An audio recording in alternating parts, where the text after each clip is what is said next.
आपल्या या वासिंद येथे रहिवासी असलेले हे अवघडे परिवार आणि अवघडे परिवाराचे पिताश्री कैलासवासी मच्छिंद्र उमाजी अवघडे बाबांना शुक्रवार दिनांक 18/7/2025 रोजी देवाज्ञा झाली। त्यांचं अल्पशा आजाराने निधन झालं। त्यांच्या उत्तर कार्यांच्या निमित्तानं आपण या ठिकाणी आज ही प्रवचन सेवा आयोजित केलेली आहे। त्यांच्या पश्चात त्यांची 3 मुलं असतील, ज्ञानेश दादा असतील, निलेश दादा असतील, वैशालीताई असतील, त्याचप्रमाणे आमच्या आईसाहेब अर्थात बाबांच्या सहचारिणी धर्मपत्नी शोभाताई असतील। त्याचप्रमाणे हा खूप मोठा अवघडे परिवार, अर्थात ही 8 जण भावंड ना।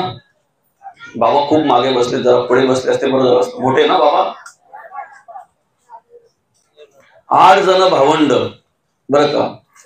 त्या 8 जण भावंडांमध्ये आमचे मोठे बाबा असतील पांडुरंग बाबा ना, पांडुरंग बाबा, त्याच्यानंतर कैलासवासी यशवंत बाबा, भीमराव बाबा, अर्जुन बाबा, कैलासवासी मच्छिंद्र बाबा, गोरख बाबा, कैलासवासी धनाजी बाबा आणि एक आत्या ना, सत्यभामा आत्या। अशा प्रकारे ही 8 जण भावंड। त्या 8 जणांपैकी यशवंत दादा असतील, मच्छिंद्र दादा असतील आणि धनाजी दादा असतील, हे 3 जण खऱ्या अर्थानं कैलासवासी झाले, या जगाचा निरोप घेऊन गेले।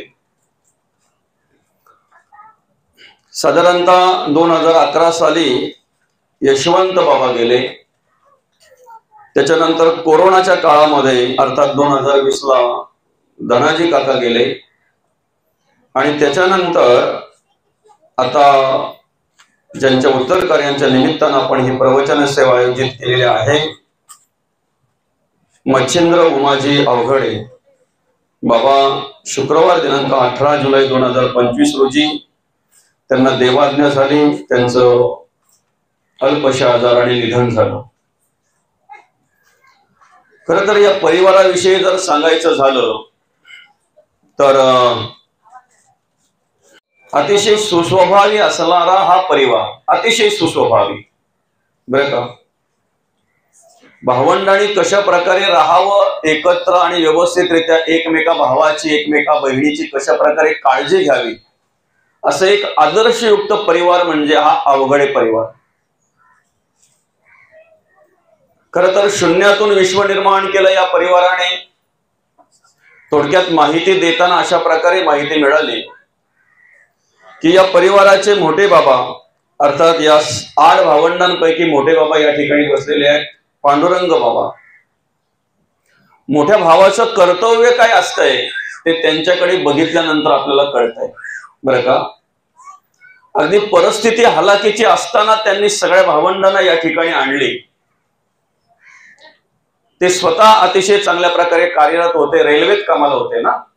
रेल्वेत काम करत असताना आपल्या भावंडांची जबाबदारी आपल्यावर आहे याची जाणीव ठेवून त्या भावंडांना सुद्धा त्यांनी सांभाळलं। त्यांनाही कुठेतरी कार्यरत व्हावं, त्यांनी कामाला लागावं, अशा प्रकारे त्यांना त्यांची व्यवस्था केली। आणि हे सगळं झाल्यानंतर बघा म्हणजे कशी एक जबाबदारी असते मोठ्या भावाची, आणि मोठ्या भावाने त्या पद्धतीने ती पार पाडली पाहिजे नाही का। कारण यांना सगळ्यांना व्यवस्थितरित्या कामाला लावल्यानंतर त्यांची मुलं बालं सगळी व्यवस्थित सुटेबल झाली, सगळी व्यवस्थित कामावर रुजू झाली, सगळ्यांचं व्यवस्थित संसार प्रपंच चालू आहे, आनंदाने नांदतायत। आणि मग सेवानिवृत्त झाल्यानंतर मग जबाबदारी आपली काय तर गावाकडे शेती आहे ती आपण सांभाळली पाहिजे। आणि म्हणून मग काका आता गावाकडे असताना साताऱ्याला नाही का जी आहे वडिलोपार्जित शेती नाही का, ती जबाबदारी आपल्यावर सांभाळायची। म्हणून मग त्या ठिकाणी ते सातारा साईडला, ते सातारामध्ये तिकडे ती शेती सांभाळत असतात। अतिशय चांगल्या प्रकारे या ठिकाणी हा सुसंस्कारित असलेला परिवार। मी सुसंस्कारित का म्हणतोय माहिती आहे का, तर अनेक ठिकाणी बाबा महाराज आले ना आमच्यासारखे की मग बसायला खुर्ची दिली, पाणी दिलं की त्यांचं काम संपतंय बरं का। पण आज मला या मंडपामध्ये बघितल्याबरोबर तुमची लहान पोरं येऊन माझ्या पाया पडली बरं का। महाराज आले, बाबा आले म्हणून आल्याबरोबर त्यांनी दर्शन घेतलं. हे संस्कार आणि ही शिकवण फक्त आई वडीलच देऊ शकतात, त्यांचे घरचे वरिष्ठ मंडळी देऊ शकतात. आणि ही शिकवण तुमची आहे, तुम्ही तुमच्या भावंडांना दिली, तुमच्या मुलांना दिली, म्हणून आज ती नातवंडांकडे ती शिकवण पाहायला मिळते, नातवंडांकडे ते विचार पाहायला मिळतात, बरं का. आणि खऱ्या अर्थानं आपल्या आयुष्यामध्ये आपण जर काय संपत्ती कमवली असेल तर आपल्या परिवाराकडे जे चांगले विचार पाहायला मिळतात ना, चांगले गुण जे पाहायला मिळतात, ते विचार, ती कर्म, ते गुण म्हणजेच आपण आपल्या आयुष्यामध्ये कमवलेली खरी संपत्ती आहे. आपण आपल्या आयुष्यामध्ये खरी कमवलेली संपत्ती आहे.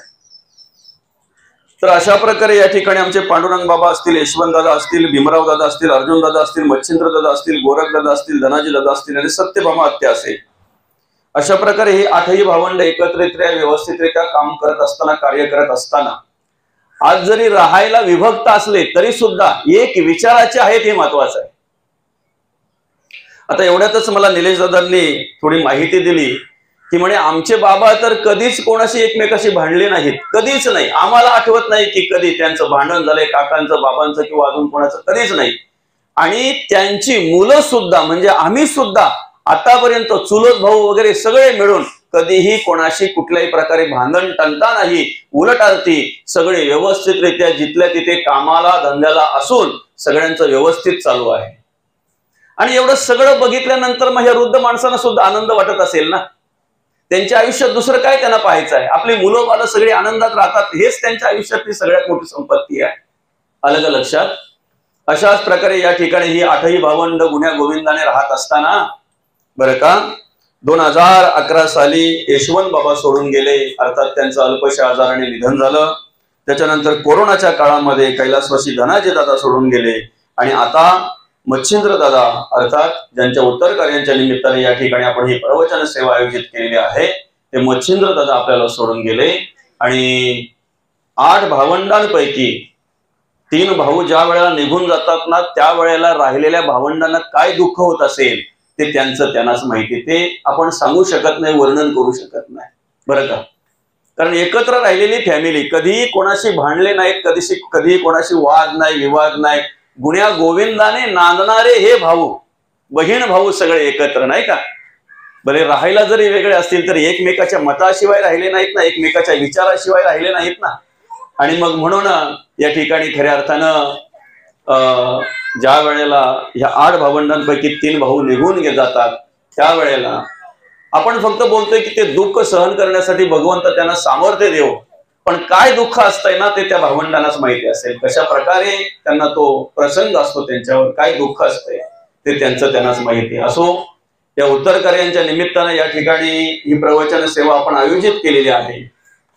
खरं तर बाबांचं ज्या वेळेला असं झालं त्याच वेळेला निलेश दादा असतील, निलेश दादांनी आमचे या ठिकाणी उपस्थित असलेले प्रवीण दादा चौधरी, बरं का, काकडपाडा येथे राहणारे आणि आमचे खास मित्र, त्यांनी संपर्क केला की असं असं आहे म्हणे बाबा दादा, अमक्या ठिकाणी सेवा करायची आहे आणि 13व्यांच्या निमित्तानं आपल्याला उत्तर कार्य करायचं आहे. 13व्यांची विधी जी काय असेल ती अगोदर होईल, नंतर आपल्याला प्रवचन सुरू करायचं आहे. त्या पद्धतीने त्याने सूचना केली, निलेश दादांनी संपर्क केला आणि या ठिकाणी ही सेवा आपण आज करतोय किंवा सेवा करण्याचं भाग्य या ठिकाणी लाभलं. सेवेच्या निमित्तानं सगळ्यांचं दर्शन होत आहे. या ठिकाणी श्लोकामध्ये भगवंत म्हणतात की यमही न व्यथयन्ते पुरखम पुरुषर्षभ समदुःख सुखम समृतत्वाय कल्पते. जो मनुष्य सुखात किंवा दुःखात सारखाच असतो, कुठल्याही प्रकारे विचलित होत नाही किंवा कुठल्याही प्रकारचे त्याच्यामध्ये बदल होत नाही, बरं का, तो नाराजही होत नाही आणि हुरळूनही जात नाही, समान असतो, तो मनुष्य मोक्ष प्राप्तीसाठी योग्य आहे. अशा प्रकारे भगवंत या ठिकाणी या श्लोकातून आपल्याला मार्गदर्शन करतात. खरं तर भगवंताने आपल्याला जन्माला घालतानाच कसं जन्माला घातलंय बघा, सगळ्यांना सारखे जन्माला घातले, कुठल्याही प्रकारचा भेद नाही, बरं का. प्रत्येक माणसाला भगवंताने जन्माला घालताना भेद ठेवला नाही. भेद ठेवला नाही म्हणजे काय माहितीये का, जो नंतरचा आपल्या मनात भेद निर्माण होतो की नाही, मग जातीभेद असेल, वर्णभेद असेल, अजून काय काळा गोरा नाही का, अशा अनेक प्रकारचे भेद आमच्यामध्ये, श्रीमंत गरीब, या सगळ्या प्रकारचे भेद आमच्यामध्ये निर्माण होतात. तो श्रीमंत आहे, मी गरीब आहे, तो अमुक जातीचा आहे, मी अमुक जातीचा आहे, तो अमुक धर्माचा आहे, मी अमुक धर्माचा आहे, तो अमुक पंथाचा आहे, मी अमुक पंथाचा आहे, तो अमुक वर्णाचा आहे, मी अमुक वर्णाचा आहे. हे सगळं नंतर निर्माण झालं. देवाने असे काय शिक्का मारून पाठवलंय का कोणाला? मग त्यासाठी एक विचार जर आपण केला की अगदी काही काळापूर्वी जन्मलेली बाळं, 10-12 दिवसांपूर्वी जन्मलेली बाळं, अशी 10 बाळं जर आपण वेगवेगळ्या जातीची एकत्र केली तर आपण ओळखू का त्या बाळांकडे बघून? कुठल्या जातीचा आहे, कुठल्या पंथाचा आहे, कुठल्या, ओळखू शकतो कुठल्या वर्णाचा आहे? नाही ओळखू शकत आपण. प्रत्येकाला जन्माला घालताना भगवंताने प्रत्येकाची व्यवस्था करून जन्माला घातलेला आहे. मनात वांचिरे पूर्व संचित केले, तया सारिखे भोगणे प्राप्त झाले. बरं का, प्रत्येकाला या ठिकाणी भगवंताने जन्माला घालताना प्रत्येकाची व्यवस्था करून अगदी व्यवस्थितरित्या जन्माला घातलेला आहे. व्यवस्थितरित्या जन्माला घातलेला आहे. कुठल्याही प्रकारचा भेद ठेवलेला नाही किंवा कुठल्याही प्रकारचा काही असा वेगळेपण ठेवलेला नाही, वेगळं पण ठेवलेलं नाही. पण मग भेद जे निर्माण होतात ते नंतर निर्माण होतात. आलं का लक्षात? सगळ्या प्रकारची व्यवस्था त्या मुलाला जन्माला घालताना भगवंताने आधी केलेली आहे. आर्थिक, कायिक, वाचिक, मानसिक चारही प्रकारची शिल्लक संपणार नाही एवढी त्याच्या बरोबर दिलेली आहे. बरं का, आर्थिक, कायिक, वाचिक, मानसिक संपणार नाही एवढी शिल्लक त्याच्या बरोबर दिलेली आहे. म्हणून असं म्हटलेलं आहे, मनात त्वांचिरे पूर्व संचित केले. पण झालं काय माहितीये का, हे आम्ही विसरल्यामुळे, ज्याने आमची व्यवस्था केलेली आहे त्याला विसरल्यामुळे तयासारखे भोगणे प्राप्त झाले. आमच्या कर्म आचरणाप्रमाणे, आमच्या वागण्याप्रमाणे, आमच्या जगण्याप्रमाणे भोगणे प्राप्त झाले. बरं का, आता साधं उदाहरण आहे बघा, अगदी साधं उदाहरण आहे. एखादा मुलगा जर काही दिवसासाठी बाहेर जाणार असेल, प्रवास करायला कुठेतरी जाणार असेल, बरं का, काही दिवसांसाठी एखादा मुलगा जर बाहेर जाणार असेल, तर तो ज्या वेळेला घर सोडणार ना त्या वेळेला त्याची सगळ्या प्रकारची व्यवस्था आई करत असते. बरं का, आई त्याची काळजी घेत असते. त्याला परत परत विचारत असते, बाळा 8 दिवसासाठी बरोबर चाललाय, 8 दिवसासाठी चाललाय बरोबर आहे, पण मग 8 दिवसाचे कपडे बरोबर घेतलेत ना? 8 दिवस पुरतील एवढे कपडे बरोबर घेतलेत ना? 8 दिवस तुला जे काही अधून मधून खायला लागेल ते बरोबर घेतलंय ना तू? 8 दिवसासाठी तू बाहेर चाललेला आहे, 8 दिवस पुरतील एवढे पैसे तू बरोबर घेतलेत ना बाळा? सगळ्या प्रकारची व्यवस्था ती करत असते, सगळ्या प्रकारची व्यवस्था. माझं बाळ 8 दिवसासाठी कुठेतरी फिरायला जाणार आहे, कुठेतरी प्रवास करणार आहे, मग ती आई काय करते, सगळ्या प्रकारची व्यवस्था परत परत त्याला आठवण करून देत असते. कारण सगळ्यात जास्त काळजी कोणाला असते? कोण बोललं बायकोला मागे? आईला. हा बरोबर, सगळ्यात जास्त काळजी कोणाला असते? आईला असते, नाही का? आणि म्हणून मग ती आई बिचारी काय करते माहितीये का, त्याला परत परत एक एक गोष्टीची आठवण करून देत असते, परत परत आठवण करून देत असते. बाळा ब्रश घेतला ना तू, अगदी खोबऱ्याच्या तेलापासून आठवण करून देत असते. बरं का, ब्रश घेतला ना, पेस्ट घेतली ना तू, दात घसायचं सामान जे काय आहे ते घेतलंय ना तू, सगळ्या प्रकारचं परत परत सांगत असते ती. बरं, कुठपर्यंत? तो प्रवासाच्या गाडीमध्ये बसेपर्यंत, प्रवासाच्या गाडीमध्ये बसेपर्यंत परत परत ती आई बिचारी त्याला आठवण करून देत असते. अमुक घेतलं का, तमुक घेतलं का, अशा प्रकारे आठवण करून देत असते. मग आता तुम्ही एक विचार करा, 8 दिवसासाठी प्रवासाला निघणाऱ्या बाळाची जर एवढी व्यवस्था आई करत असेल, त्याला 8 दिवस पुरून उरेल एवढं साहित्य त्याने बरोबर घेतलंय ना, याचा विचार जर आई त्या बाळाची काळजी करत असेल, एवढा विचार जर त्या बाळाचा आई करत असेल, तर आम्हाला या जगामध्ये भगवंताने पाठवताना आमची काळजी घेतली नसेल, आमची व्यवस्था केली नसेल. जन्माला घालण्याच्या आधी भगवंतानी आमची व्यवस्था केलेली आहे आणि मग आम्हाला जन्माला घातलेला आहे. असं म्हणतात, चोच निर्माण करण्याच्या आधी भगवंताने दाना निर्माण केलेला आहे. बरं का, चोच निर्माण करण्याच्या आधी भगवंताने आम्ही दाना निर्माण केलेला आहे. म्हणजे ज्याप्रमाणे आता तो बाळ गेल्यानंतर झालं काय माहितीये का, त्या प्रवासामध्ये एवढा गुंतला की ज्या आईने सगळ्या प्रकारची व्यवस्था केली ना, त्या आईलाच विसरून गेला. कमीत कमी एक फोन तरी, काय त्या 8 दिवसांमध्ये एखादा फोन तरी आईला, आई तू बरी आहेस का ग, आई काय चाललंय, काय ग आई कसं चाललंय. आई बिचारी त्याला फोन करायला तडफडते, पण तिच्याकडे फोन नाही ना. माझ्या बाळाचं काय चाललंय, माझा बाळ कसा आहे, त्याचा व्यवस्थित प्रवास चाललाय का. बरं का, इकडे काय झालं माहितीये का, नेमकं आम्हाला आमच्या आयुष्यामध्ये कधीच दुःख होणार नाही. आम्ही आमच्या जीवनाचा प्रवास करत असताना अगदी व्यवस्थितरित्या प्रवास करू शकतो. अशा प्रकारची व्यवस्था ज्या भगवंताने केली ना, त्याच देवाला आम्ही विसरून गेलो, त्याच भगवंताला आम्ही विसरून गेलो.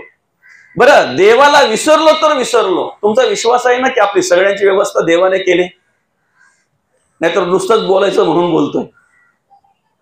विश्वास आहे ना, सगळ्या प्रकारची व्यवस्था कोणी केले. साले हे शरीर कुणाचे सत्ते, कोण बोलविते हरिविण, देखवी ऐकवी एक नारायण, तयाचे भजन चुको नका. सगळ्या प्रकारची व्यवस्था भगवंताने केलेली आहे. बरं का, वृक्षाचेही पान हाले त्याची सत्ता राहिली अहंता मग होते.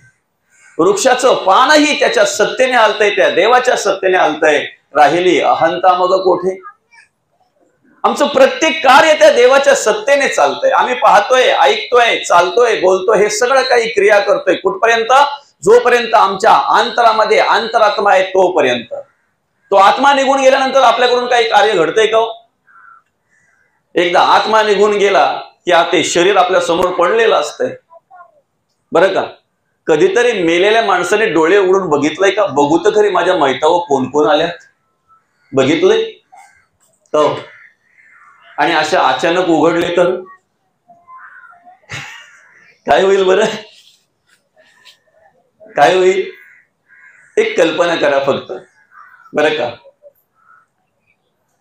जोपर्यंत तो अंतरात्मा आहे तोपर्यंत त्याच्या पायामध्ये बळ असतंय, तो कितीही चालू शकतो. रोज 10-15 किलोमीटर चालणारा मनुष्य ज्या वेळेला अंतरात्मा निघून जातो ना, हाकेच्या अंतरावर असलेल्या स्मशानभूमीत पण जाऊ शकत नाही. जाऊ शकतो तेवढं पण त्याच्या पायामध्ये, त्याच्या शरीरामध्ये त्राण राहत नाही, शक्ती राहत नाही. मग आम्ही मान्य केलं पाहिजे की हे सगळं काही कार्य आम्ही करतोय ना, तो जोपर्यंत आत्मा आहे तोपर्यंत. आत्मा जाता देह पडे, काय म्हणतात, आत्मा जाता देह पडे आणि देह पडता म्हणती मढे. आमचं नाव सुद्धा तोपर्यंतच आहे जोपर्यंत अंतरात्मा आहे तोपर्यंत. बरोबर आहे की नाही, नाव सुद्धा कुठपर्यंत आहे, जोपर्यंत अंतरात्मा आहे तोपर्यंत. एकदा आत्मा निघून गेला आणि जर जो ऑफ झालेला मनुष्य आहे, जो मृत पावलेला मनुष्य आहे, तो जर हॉस्पिटलमध्ये असेल तर इकडे असणारी मंडळी एकमेकाला विचारतायत कुठपर्यंत आली बॉडी. त्या माणसाचं नाव घेतात का तो माणूस कुठपर्यंत आलाय म्हणून, नाही ना. मग काय बोलतात, बॉडी कुठपर्यंत आली बरं. म्हणजे एकदा अंतरात्मा निघून गेला की आमचं नाव पण शिल्लक राहत नाही. राहतंय का. आणि एकदा तो अंतरात्मा निघून गेला की नावाचं काय, याला माती बोललं जातंय. काय बोललं जातं याला, माती बोललं जातंय ना, नाही का. मग बोलतात ना, जास्त वेळ झाला तर कशाला मातीचे हाल करता, जाऊ दे येतील ते नंतर, आपण चला आता खूप वेळ झाला, बोलतात की नाही, माती. बरं का, एका मडक्याला एका माणसाने विचारलं. बरं का, एका मडक्याला एका माणसाने विचारलं की तू जेव्हा पाहिजे तेव्हा थंडच कसा काय रे, जेव्हा पहावा तेव्हा थंड तू. बरं का, त्या माणसाने विचारलं, त्या मडक्याला विचारलं त्या माणसाने, तू एवढा थंड कसा, जेव्हा पहाव्या तेव्हा थंड असतोय, नाही का. मडकं थंड असतोय ना बाळा, नाही का. जेव्हा बघावा तेव्हा मडकं कसा असतोय, थंड असतोय ना. बरोबर आहे की नाही. त्या मडक्याने काय उत्तर दिलं माहितीये का त्या माणसाला, म्हणे ज्याचं भूतकाल माती आहे, कशापासून निर्माण झालंय मडकं, मातीपासून. बरोबर. ज्याचं वर्तमान काल माती आहे, आता सुद्धा ते मडकं कशाचं आहे, मातीचं आहे. उद्या त्याचा भविष्यकालही मातीच आहे, फुटल्यानंतर सुद्धा काय होते त्याची, मातीच होते. काय उत्तर दिलं माहितीये का त्या मडक्याने, ज्याचा भूतकाळ माती आहे, ज्याचा वर्तमान काल माती आहे आणि ज्याचा भविष्यकाल माती आहे, हे ज्याच्या लक्षात आलं, हे ज्याच्या स्मरणात आलं ना, तो कधीच गरम होत नाही, तो थंडच राहतो. काय समजतंय? आपलं भूतकाळ काय तो जाणा, आपलं वर्तमान काल काय तो जाणा, आपलं भविष्य काल काय असेल त्याचा विचार करा आणि मग कळेल तुम्हाला गरम व्हायचं का थंड राहायचं. बरं का? क्या लेके आयो रे जग में क्या लेके जाएगा, 2 दिन की जिंदगी है 2 दिन का मेला. येताना काही बरोबर आणले आपण? आणले का? नाही ना, काही नाही आणलं. जाताना सुद्धा मी बरोबर काही घेऊन जाऊ शकत नाही, काहीच घेऊन जाऊ शकत नाही. काय नेणार आहे आपण? मनुष्य आयुष्यभर जे काही गोळा करतोय त्यापैकी काही नेतोय का बरोबर? तो काही नेत नाही, काही नेत नाही. जिंदगी एक किराए का घर है, एक ना एक दिन बदलना पड़ेगा. मौत जब तुमको आवाज देगी, घर से बाहर निकलना पड़ेगा. सांझ के बाद होगा सवेरा, देखना है अगर दिन सुनेरा. पाँव फूलों पे रखने से पहले तुमको कांटों से चलना पड़ेगा. जिंदगी एक किराए का घर है, एक ना एक दिन बदलना पड़ेगा. भाड्याच्या खोलीचं ऍग्रीमेंट असतंय बरं का. बरोबर काही नसणार आहे, येताना काही बरोबर घेऊन आलो नाही, जातानाही काही नसणार आहे बरं का. भाड्याच्या खोलीमध्ये राहणाऱ्या माणसाला काही कालावधी दिलेला असतो, 11 महिन्याचा का वर्षभराचा तो ऍग्रीमेंट असतो ना काहीतरी, नाही का बरं का. त्यांनी ते पेपर बनवलेले असतात तसे. त्या पेपरवर ज्या दिवशी आम्हाला रूम सोडायचे ना, भाड्याची खोली सोडायची ना, ती तारीख असते. त्यामुळे आम्ही तयारीत असतो, अमुक अमुक तारखेला आम्हाला खोली सोडायची आहे बरं का. हे सुद्धा आमचं भाड्याचं घर आहे. परमार्थ करण्यासाठी, भक्ती करण्यासाठी, देवपूजा करण्यासाठी, देवाचं नामस्मरण करण्यासाठी आम्हाला त्याने, भगवंताने बरं का, साधन म्हणून दिलेलं आहे, साधन म्हणून दिलेलं आहे. आणि आम्हाला काय करायचं आहे? जे साधन, जे साध्य करण्यासाठी जे कामानिमित्त दिलेले ते आम्हाला काम साध्य करायचं आहे बरं का. मग इकडे फरक काय माहितीये का? तिकडे त्याला तारीख तरी माहिती असते, कुठल्या दिवशी मला भाडा अगदी घर सोडायचं आहे. इथे आम्हाला तारीख माहिती नाही. आहे का कोणाला माहिती? जन्मतारीख आपल्याला सगळ्यांना माहिती आहे, पण मृत्यूची तारीख कोणाला माहिती आहे का? कोणालाही नाही. पण जाणं नक्की आहे, जाणं तेवढंच सत्य आहे. मग आम्ही काय केलं पाहिजे बरं का? आम्ही कशाप्रमाणे राहिलं पाहिजे, आम्ही कशाप्रमाणे जगलं पाहिजे, वागलं पाहिजे, याला महत्व आहे. आम्ही काय केलं म्हणजेच आमच्या जीवनाचं सार्थक होईल, आमच्या आयुष्याचं सार्थक होईल. आम्ही काय केलं म्हणजेच खऱ्या अर्थानं आमच्या या जीवनाला महत्व प्राप्त होईल बरं का. आम्ही हे ते शोधण्यापेक्षा, याचा त्याचा विचार करण्यापेक्षा पहिले आम्ही शोधलं पाहिजे मी कोण आहे. समजतंय ना? आईच्या गर्भात असताना आम्ही देवाला प्रार्थना केली, देवा येथून सोडविषयी स्वहित करेन, गर्भवास हा चुकवेन, पुन्हा नाही येथे बरं का. प्रार्थना केल्यानंतर ज्या वेळेला देवाने आम्हाला सोडवलं, त्या वेळेला सोडवल्याबरोबर आम्ही केव्हा केव्हा बोलायला लागलो, कोहम कोहम कोहम कोहम, म्हणजे मी कोण आहे. आम्ही स्वतःलाच विसरलो, बाकीचं तर लांब जाऊ द्या, बाकीचं लांब जाऊ द्या. देवाला विसरलो, बाकीच्या गोष्टी सगळ्या विसरलो, आम्ही संकल्प केला विसरलो, या सगळ्या गोष्टी विसरलो. पण महत्वाचं म्हणजे कोहम, मला या ठिकाणी भगवंतांनी कशासाठी जन्माला घातलेले, माझं आद्य कर्तव्य काय, मला काय करायचं आहे, हेच सगळं आम्ही विसरून गेलो. आणि म्हणून मग असं म्हणतात, हातचा चुकला ना की आयुष्यभर जरी गणित सोडवलं तरी गणिताचं उत्तर बरोबर कधी येत नाही बरं का. हातचा चुकल्यानंतर आयुष्यभर जरी आम्ही गणित सोडवलं तरी गणिताचं उत्तर कधीही बरोबर येत नाही बरं का. आम्ही कोण आहेत, मी कोण आहे हेच विसरून गेलो आम्ही. कोहम. आता एखाद्याला विचारलं, बाबा तू कोण आहेस, तर तो सांगतोय मी अमुक अमुक आहे. माणूस आहे. माणसासारखी कर्म आहेत का जरा बघा, विचार करा प्रत्येकाने अंतःकरणामध्ये. माणूस आहे बोलण्यापुरता, माणसासारखा वागतो का? काय आहे बघा ती प्रार्थना, माणसाने माणसाशी माणसासम वागणे, हीच आमची प्रार्थना आणि हेच आमचे मागणे, माणसाने माणसाशी माणसासम वागणे. बरं का, हीच आमची प्रार्थना आणि हीच आमचे सांगणे. बरं का, माणसाने माणसाशी माणसासम वागणे. खर तर आम्हाला हा नरदेह दिलेला आहे देव होण्यासाठी. माणसाने काय व्हावं? देव. पण संत म्हणतात माणूस जरी वागता आलं ना, माणूस म्हणून जरी जगता आलं तरी पुरे झालं. माणूस म्हणून जरी आम्हाला जगता आलं तरी पुरे झालं. बरं का, पण तेवढं तरी आम्हाला करता आलं पाहिजे. आज माणसाची कर्म जर पाहायला गेलं तर प्राण्या पक्षासारखा मनुष्य वागतोय. बरोबर आहे की नाही? त्याच्याही पलीकडे विचार करायचा झाला तर प्राणी पक्षीही जसा वागत नाही ना तसा माणूस वागतोय. बैल कधी तंबाखू खाताना दिसलाय का तुम्हाला? कुत्राला कधी तलप आले का तंबाखूचे? प्राणी पक्षी ही जी कर्म करत नाही ना ती कर्म कोण करतोय? माणूस करतोय. मग माणसाने कमीत कमी माणसासारखं तरी वागावं ना. काय समजतंय? त्यासाठी हे प्रवचन आहे. कीर्तन जे आपण श्रवण करतोय ना, प्रवचन जे श्रवण करतोय ना, आमच्यामध्ये बदल व्हावा म्हणून आम्ही प्रवचन श्रवण करत असतो. आमच्यामध्ये परिवर्तन व्हावं म्हणून आम्ही कीर्तन श्रवण करत असतो. बरं का, मी कोण आहे? माणूस माणसासारखा वागतोय का? मी प्रवासी आहे. जोपर्यंत प्रवास चालू आहे तोपर्यंत प्रवासी. प्रवास संपल्यानंतर तू कोण आहे? प्रवासी आहे तू कुठपर्यंत? जोपर्यंत प्रवास चालू आहे तोपर्यंत. प्रवास संपल्यानंतर मग कोण आहे तू? मग म्हणे मी राजा आहे. अरे दादा, प्रजा मानते तोपर्यंत राजा आहे. बरोबर आहे की नाही? आता प्रजा मानते तू राजा आहे म्हणून तोपर्यंत राजा आहे. राज्यपद गेल्यानंतर तू कोण आहे? असे कित्येक गेले ना, कित्येक गेले. मग मी कोण आहे? बरं का, मी नोकरदार आहे 58 वर्षापर्यंत, 60 वर्षापर्यंत.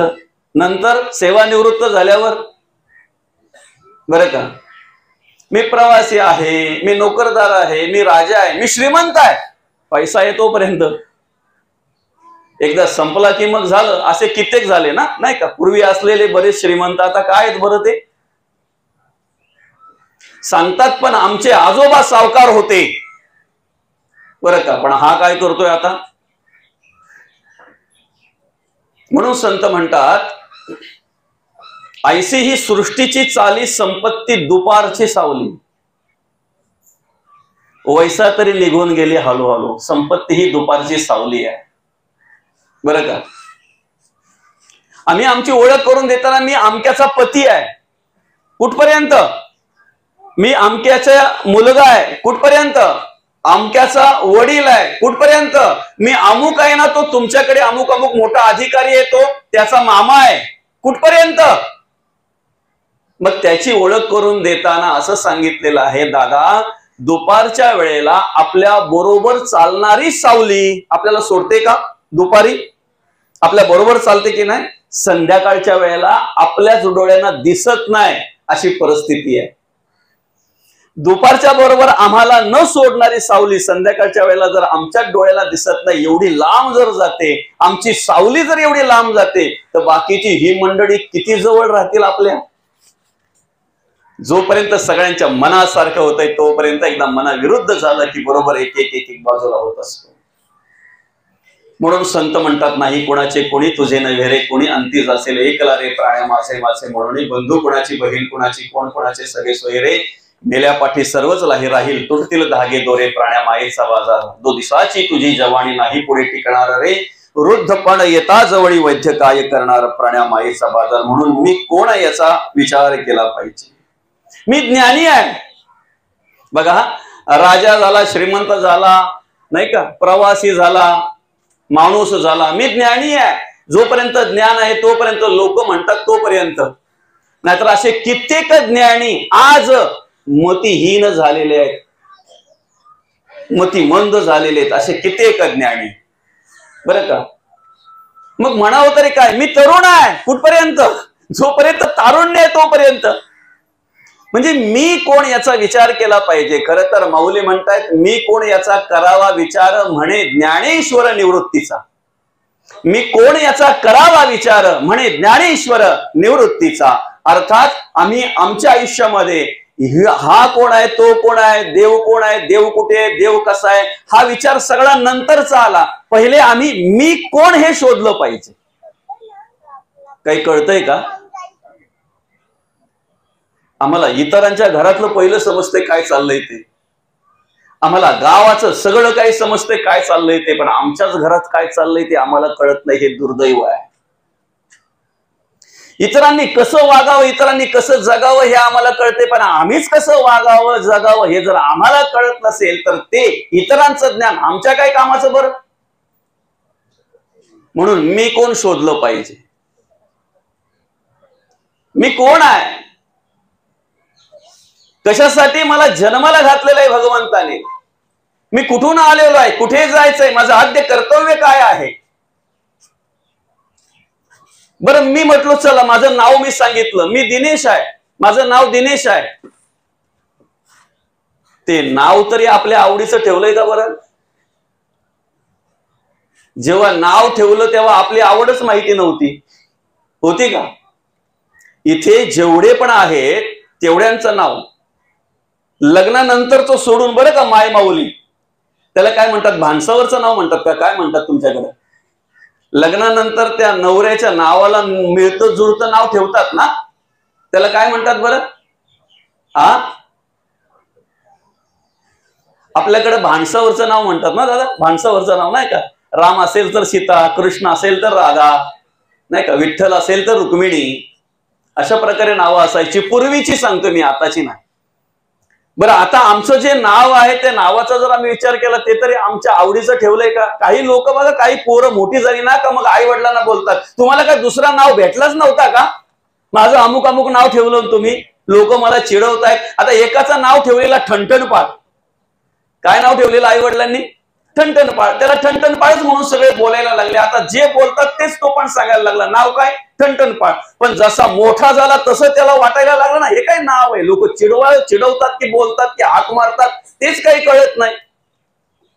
शेवटी त्रासला आणि मग त्याने ठरवलं आपलं नाव बदलून राहायचं, कुठेतरी लांबवर कुठेतरी जायचं, जिथे आपल्याला कोणी माणसं ओळखत नाही त्या ठिकाणी आपण नाव बदलायचं आणि मग तिथे राहायचं. इकडे आपण राहिलो ना सगळे ठणठणपाळच बोलत राहतील.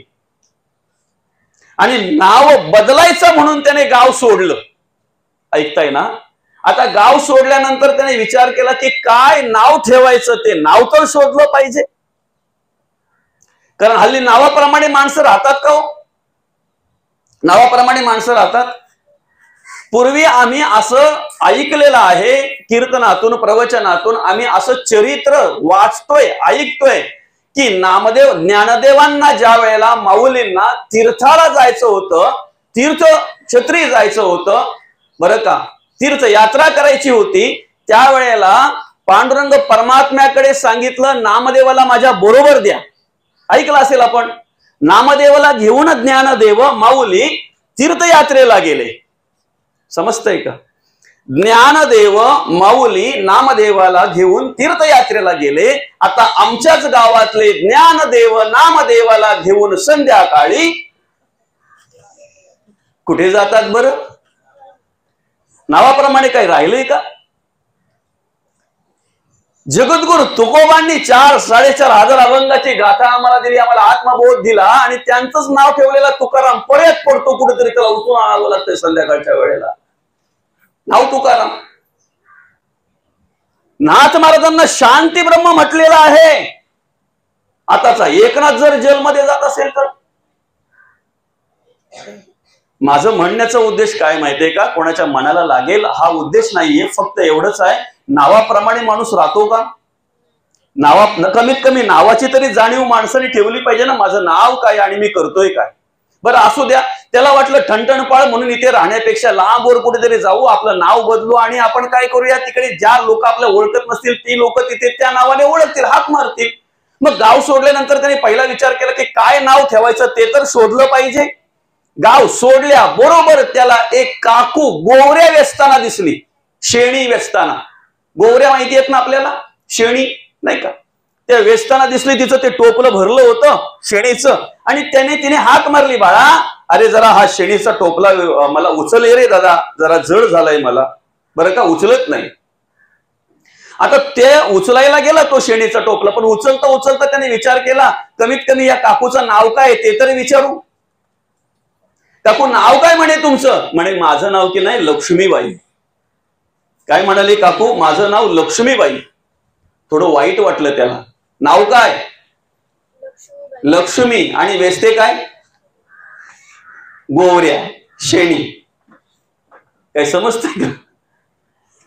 पुढे निघाला, ठीक आहे, ते उचलून दिल्या त्या गोवऱ्याच्या टोपल्या, त्या उचलून दिल्या. पुढे निघाल्यानंतर एक असे माणूस त्याच्याकडे, ते भिकारी आला भीक मागण्यासाठी. बरं का, मागायला लागला त्याच्याकडे. तर याने विचार केला, मी पण तुझ्यासारखाच निघलोय बाहेर, माझ्याजवळ काय आहे? पण ठीक आहे दादा, तुला द्यायला काही नाहीये, पण तुझं नाव काय तेवढं तरी सांग. त्यावेळेला त्याने सांगितलं, माझं नाव धनपाल. नाव काय आहे बरं? धनपाल. बरोबर, लक्षात ठेवू का तुम्ही? पहिल्या त्या काकूचं नाव काय? लक्ष्मीबाई. आता याचं नाव काय या भिकाऱ्याचं? धनपाल. लक्षात ठेवा हा. बरं का, तुम्हाला कामं लावून दिली म्हणजे मी मोकळा. बरं का. ए बाबू, ए बाबू, हा खाली बस. काकूचं नाव लक्ष्मी, लक्षात ठेव. काय नाव? लक्ष्मी. आणि त्या भिकाऱ्याचं नाव धनपाल. हा, मी विचारेन तुला थोड्या वेळात. आता पुढे निघाला तो, त्याला वाईट वाटलं ना, धनपाल आणि मागतोय काय? भीक मागतोय.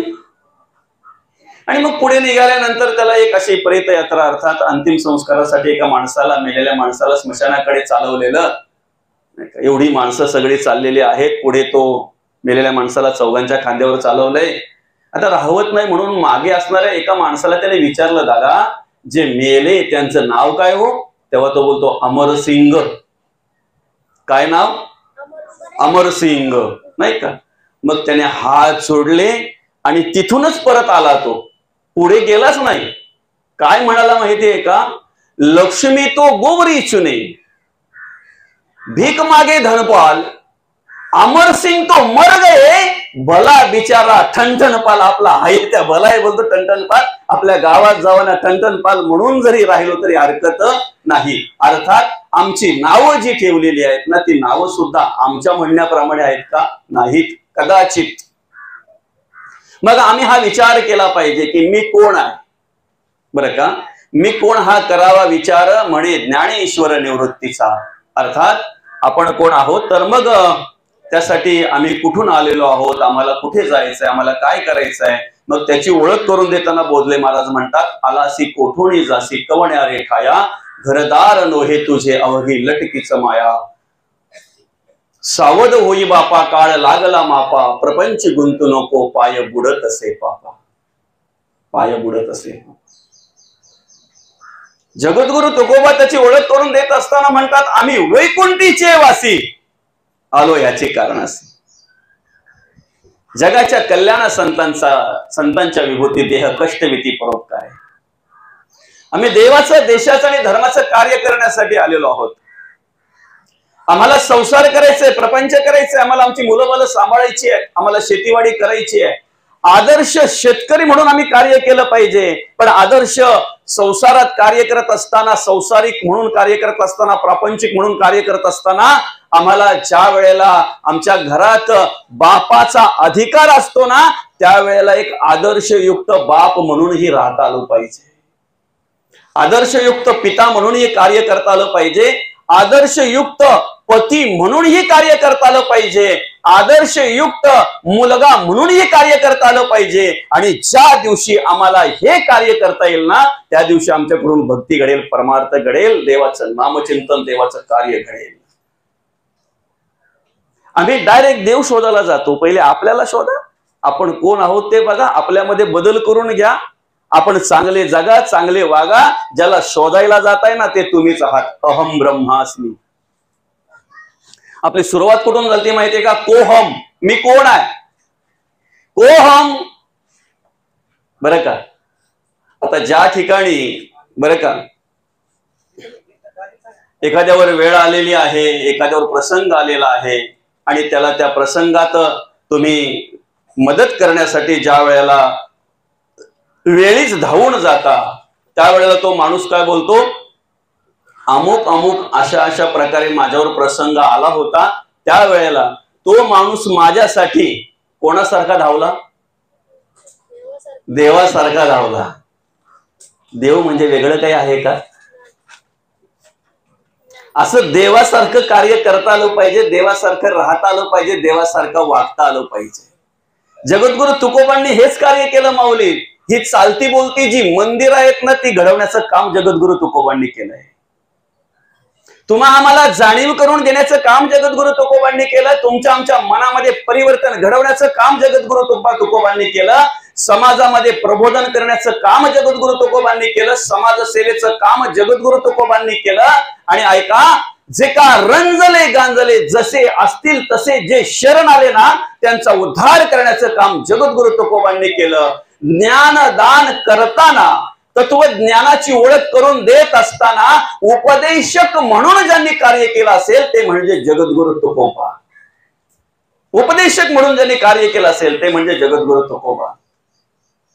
अधिक महत्व जे दिलंय ना जगद्गुरु तुकोबांनी, ते तुमच्या आमच्या जगण्या वागण्याला महत्व दिलेलं आहे. तुम्ही आम्ही कसं जगावं वागावं याला अधिक महत्व दिलेलं आहे. मला सांगा, तुमच्या पण कधीतरी वाचनामध्ये आलं असेल, ऐकण्यामध्ये आलं असेल, कीर्तन तुम्ही अनेक श्रवण केले असतील, ऐकले असतील, प्रवचन अनेक ऐकले असतील, श्रवण केले असतील, शास्त्र वाचलं असेल, पुराण वाचले असतील, पण कुठल्या तरी शास्त्रात आणि कुठल्या तरी पुराणात असं लिहिलेलं तुम्हाला कधी आठवलंय का? देव तुपाच्या दिव्याचा भुकेला वाचलंय कधी? देव सुगंधी अगरबत्तीलाच भुकेलेला आहे, कधी वाचलंय तुम्ही? मग देव भावाचा भुकेला हे वाचलंय ना? देव कशाचा भुकेलेला आहे? आमची निष्ठा, आमची श्रद्धा आणि आमचा विश्वास त्या देवावर किती आहे हे महत्वाचं आहे. किती विश्वास असावा? एखाद्या लहान बाळाला आपण घेतो बघा जवळ, असा ओंजरतोय गोंजरतोय, असं हलवतोय, हसतंय ते, आणि असं हलवता हलवता हसता हसता खिदळता खिदळता पटकन त्याला असं उंच उडवतोय. आपण उडवतोय ना? उडवल्यानंतर ते बाळ वास्तविक रडायला पाहिजे, पण न रडता ते अजून हसतंय. आता तुम्ही जर मला उंच उडवला तर, किंवा तुम्हाला जर मी उंच उडवलं तर काय आपण हसू? ते बाळ का हसतंय माहितीये का? त्याला माहितीये ज्याने मला उंच उडवलंय ना, पुन्हा झेलणारा तोच आहे, सांभाळणारा तोच आहे. तेवढा विश्वास आमचा देवावर पाहिजे. ज्याने मला प्रसंग दिलेला आहे, संकट दिलेलं आहे, दुःख दिलेलं आहे ना, या दुःखाचं निवारण करणाराही तोच देव आहे. या प्रसंगाला सामोरे जाण्यासाठी सामर्थ्य देणाराही तोच देव आहे. एवढा विश्वास ज्या वेळेला असेल ना, त्यावेळेला दुःख आमच्या जीवनातून वजा होऊन जाईल. आध्यात्मिक, अधिभौतिक आणि अधिदैविक या तिन्ही तापांपैकी एक ताप असतोच असतो. त्रिविध ताप म्हणतात त्याला. साधू संतांना सुद्धा सोडलं नाही त्यांनी, देवाधिकांना सुद्धा सोडलं नाही त्यांनी. तुम्हा आम्हाला काय सोडणार आहे? पण दुःख आलं म्हणून डगमगून जाता कामा नये, ताप आले म्हणून अगदी आत्मस्थिती जाता कामा नये, घाबरता कामा नये, परिस्थितीमध्ये येता कामा नये. ज्या वेळेला आम्हाला दुःख होते ना, ज्या वेळेला आमच्यावर प्रसंग येतात ना, त्यावेळेला आम्ही जगद्गुरु तुकोबांना आठवलं पाहिजे, त्यांचं स्मरण केलं पाहिजे. ज्या वेळेला आम्हाला दुःख होतंय, प्रसंग येतात ना, त्यावेळेला आम्हाला माऊली ज्ञानोबांना आठवता आलं पाहिजे, शांती ब्रह्मनाथ महाराजांना आठवता आलं पाहिजे, जनाबाई, कान्होपात्रा, बहिणाबाई यांना आठवता आलं पाहिजे आम्हाला. बरं का? ज्या वेळेला त्यांना आम्ही आठवू ना, त्यावेळेला निश्चित आमचं दुःखाचं निवारण झाल्याशिवाय राहणार नाही. दुःखाचं निवारण झाल्याशिवाय राहणार. आणि म्हणून मग या ठिकाणी भगवंत आम्हाला जाणीव करून देत असताना काय म्हणतात? यम ही न व्यथयंते पुरखम पुरुषर्षभ सम दुःख सुखम धीरम समृतत्वाय कल्पते. जो मनुष्य सुखातही आणि दुःखातही सारखाच असतो, समान असतो, तो मनुष्य मोक्ष प्राप्तीसाठी योग्य आहे, अशा प्रकारे भगवंत म्हणतात. आपल्या भाषेत सांगायचं म्हणजे श्रीमंती आली म्हणून माजू नये आणि गरिबी आली म्हणून लाजू नये. जैसी स्थिती आहे तैशा परी राहे, कौतुक तूप आहे संचिताचे. ज्या स्थितीला भगवंताने आम्हाला ठेवलंय ना, त्या स्थितीला राहता आलं पाहिजे, त्या स्थितीला जगता आलं पाहिजे, त्या स्थितीला जगण्याचा मार्ग आम्ही शोधला पाहिजे. आज ज्यांच्या उत्तर कार्यांच्या निमित्तानं आपण या ठिकाणी ही प्रवचन सेवा आयोजित केलेली आहे, या अवघडे परिवाराचे पिताश्री कैलासवासी मच्छिंद्र उमाजी अवघडे आज जर पाहायला गेलं तर 8 भावंड ही 8 जण भावंड, बरं का. पांडुरंग बाबा कैलासवासी, यशवंत बाबा, भीमराव बाबा, अर्जुन बाबा कैलासवासी, मच्छिंद्र बाबा, गोरख बाबा कैलासवासी, धनाजी बाबा आणि सत्यभामा आत्या. 7 भावांना ही एक बहीण सत्यभामा आत्या. चांगल्या प्रकारे आनंदात राहिले, आनंदात जगले, वागले चांगल्या प्रकारे. आजही त्यांच्या मुलाबालांमध्ये चांगल्या प्रकारे संस्कार आज आपल्याला दिसायला पाहायला मिळतात. त्यांची मुलं बाळ सुद्धा चांगल्या प्रकारे वागतात, जगतात, चांगल्या प्रकारे कार्य करतात. हे विचार, हे गुण त्यांच्याकडे जे निर्माण झाले ना, खऱ्या अर्थानं आपल्या आयुष्यामध्ये आपण जगत असताना आपल्याकडे जे चांगले विचार असतात, चांगले गुण जे असतात ना, ही सगळ्यात मोठी देणगी भगवंताने आपल्याला दिलेली असते. आता त्यांच्या आयुष्यात काही दुःख आलं नसेल का, प्रसंग आले नसतील.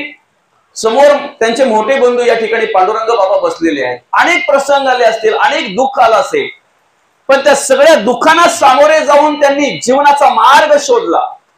सगळ्या भावंडांना व्यवस्थित सांभाळलं, त्यांना काम लावून दिलं अतिशय चांगल्या प्रकारे. त्यांचा संसार सुखाचा, त्यांची मुलं बाळ सगळी सेटल झाली व्यवस्थितरित्या, त्यांचा संसार सुरू झाला. आणि एवढं पण होऊन सुद्धा आज त्यांचं कर्तव्य म्हणून, बरं का, रिटायर झाल्यानंतर, सेवानिवृत्त झाल्यानंतर मग आता ठीक आहे, हे सगळे व्यवस्थित त्यांच्या कामाला लागले.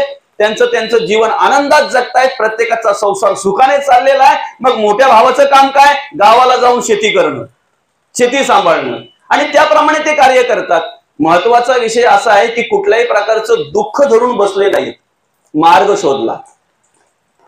प्रसंग आल्यानंतर त्या प्रसंगाचाच विचार करत बसले नाहीत. त्या प्रसंगातून मोकळं होण्यासाठी, त्या प्रसंगाला सामोरे जाण्यासाठी त्यांनी नियोजन केलं. आणि म्हणून आज ते त्यांच्या जीवनामध्ये खऱ्या अर्थाने यशस्वी झालेले आहेत. कारण त्यांच्या मुलांकडून, त्यांच्या पुतण्यांकडून जर आम्हाला त्यांची स्तुती ऐकायला मिळते, तर माणसाच्या आयुष्यामध्ये दुसऱ्या माणसाला काय कमवायचं आहे. जिथे भावांचं पटत नाही, कित्येक ठिकाणी रक्षाबंधन बंद झालेत दादा, कित्येक ठिकाणी भाऊबीज बंद झालेत काका. आज परिस्थिती अशी आहे, भाऊ भावाला विचारत नाही, बहीण बहिणीला विचारत नाही, चुलत भाऊ चुलत भावाला विचारत नाही, सक्का भाऊ सक्का भावाला विचारत नाही. अशी अवस्था असताना जर तुम्ही एकत्रितरित्या व्यवस्थितरित्या राहताय, एकमेकाच्या सुखदुःखामध्ये सहभागी होताय, आणि भले राहायला वेगळे असतील तरी विचार मात्र एक आहे सगळ्यांचा, अरे हीच तुमच्या आयुष्यातली सगळ्यात मोठी श्रीमंती आहे, हीच सगळ्यात मोठी श्रीमंती आहे. आणि हेच संस्कार तुम्ही तुमच्या मुलांना, नातवंडांना दिले, हे आज आपल्याला पाहायला मिळत आहे, आपल्याला पाहायला मिळत आहे. आणि म्हणून दुःख कोणाला येत नाही, प्रत्येकाला दुःख आहे. जनाबाईच्या पदरात सुद्धा दुःख आलं, पण दुःख धरून नाही बसल्या जनाबाई, दुःख धरून नाही बसल्या. येवलीशी मुक्ताई, ज्या मुक्ताईला काही माहिती नाही माऊली, संसार कशाला म्हणतात, घरदार काय असतंय आणि काय पद्धतीने कशा प्रकारे त्या ठिकाणी काय काय करावं लागतंय. अगदी लहान असतानाच आई वडील सोडून गेले आणि जबाबदारी मुक्ताईवर आली. त्या खऱ्या अर्थानं त्या ठिकाणी रुक्मिणी माता आणि विठ्ठलपंत यांना देहांत प्रायचित्ताची शिक्षा सांगितली. आणि खऱ्या अर्थानं त्या ठिकाणी काय झालं, देहांत प्रायचित्ताची शिक्षा ती भोगत असताना त्यांनी या लहान लहान मुलांच्या लेकरांच्या पाठीवरून, डोक्यावरून मायेचा हात फिरवावा आणि जी शिक्षा आहे ती शिक्षा निमूटपणे भोगावी. दुःख कोणाच्या जीवनात नाही आहे. उलट अर्थी आपण जर संतांचा आपला विचार केला ना, तर आपल्यापेक्षा अपार दुःख संतांनी सहन केलं, अपार दुःख. जगद्गुरु तुकोबांचं चरित्र वाचा, मग तुम्हाला कळेल काय असतंय ते, बरं का. आणि माणसाला माणसाच्या आयुष्यामध्ये दुःख द्यायला काय लांबची माणसं पाहिजेत आणि इतर पाहिजेत असं काय नाही. जवळच्यांपासून, घरातल्यापासून कदाचित सुरुवात होऊ शकते. असे बरेच प्रकार आपल्याला पाहायला मिळतात आज कलियुगामध्ये, आलं का लक्षात. पण दुःख आलं म्हणून खचता कामा नये, दुःख आलं म्हणून आम्ही डगमगता कामा नये. दुःखातही आणि सुखातही जो मनुष्य सारखाच असतो तो मोक्ष प्राप्तीसाठी योग्य, अशा प्रकारे भगवंत या श्लोकातून आम्हाला जाणीव करून देतात. कबीर महाराज म्हणतात, दुःख में स्मरण सब करे, सुख में करे ना कोय, जो सुख में स्मरण करे दुःख काय का होय. आम्हाला दुःखामध्ये देव आठवतोय, आम्हाला दुःखामध्ये देवाचं नामस्मरण करतोय, आम्ही दुःखामध्ये आम्ही देवाचं स्मरण करतोय, पण सुखात मात्र देवाला विसरून जातोय ना, सुखात विसरून जातोय ना. ज्या दिवशी आमच्या घरामध्ये सुख असं ओसंडून वाहत असेल, त्या दिवशी घरात दिवा लावायला सुद्धा आम्हाला आठवण करून द्यावी लागते. खरंय की खोटं आहे. पण घरात जर काही दुःख झालं असेल तर पेटलेला दिवा आम्ही विझू देत नाही, कारण सतत लक्ष आमचं त्याच्याकडे असतंय. दुःखामध्ये जसं आम्ही भगवंताचं नामस्मरण करतोय की नाही, तसं सुखातही जर नामस्मरण केलं ना तर दुःख येणार नाही असं नाही, पण कधी येऊन जाईल आम्हाला त्याची झळपण लागणार नाही. का तर आम्ही त्यावेळेला भगवंताच्या नामस्मरणामध्ये तल्लीन झालेलो असू, लीन झालेलो असू. खरं तर दुःख कशाला म्हणतात आणि सुख कशाला म्हणतात याची व्याख्याच आमच्याकडची वेगळी आहे, बरं का. गरिबी असली की आम्ही असं म्हणतो आम्ही दुःखी आहे, पण गरीब कोण आणि श्रीमंत कोण हो माहिती आहे का आपल्याला? 83,99,999 योनींमध्ये मनुष्य देह श्रीमंत आहे. ऐका हा, प्राण्यापेक्षा श्रीमंत आहे ना. एखाद्या वेळी जर वेळेवर जर एखाद्याला काही जेवायला मिळालं नाही ना तर तो सहज बोलून जातो, माझ्यापेक्षा कुत्रा तरी बरा, तो तरी काहीतरी खाऊन आला असेल. पण त्याने अंतर्मुख होऊन जरा विचार करावा, खरंच कुत्रा बरा का? वरच्यावर बोलायला काही लागत नाही, खरंच कुत्रा बरा का हा विचार त्याने करावा. अरे कित्येक पटीने उत्तम देह, कित्येक पटीने चांगला देह भगवंताने आपल्याला दिलेला आहे. हा नरदेह पाप पुण्य समकृत हा मग नरयोनिशीचा आहे, बरं का. त्यातही आम्ही एवढे श्रीमंत आहोत की ज्याला एखादं इंद्रिय नसेल ना त्या इंद्रियाची किंमत त्याला विचारा, मग कळेल तुम्हाला.